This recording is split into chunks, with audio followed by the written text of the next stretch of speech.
Zvono za kraj. Kada noću zazvoni telefon, raspara se sivo tkivo tišine. Presečen zurim ka izvoru zvuka, što ko alarm za nuklearni strah raspiri larmu, kako je čas da mine sve što smo značili, sve što je bilo i iscuri što biće. Biće jedno u prah pade. S njim i strava spoznaje kao nakovanj svrha zgrade u otrcanom crtanom. I razotkri se prava svrha zgrade. Impulsi sikću tešku kristalnu poruku, negde oštra sekira tu popade na panj. Ritmički pulsira predaleki poziv, kao kamenje kojim počinje lavina ili oluja s unutrašnje strane kapaka. Izvesnost curi ko pokvarena slavina, navrh baterije cepa plus u 2 minusa.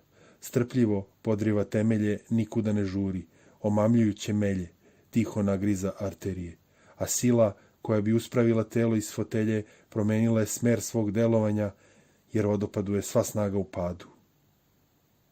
Kad noću zazvoni telefon, naglas kazuje da stupa kraj sveta, da ne postoji više kut u koji bih se klecajući mogao skriti samo još na čas ili 2 kratka bar.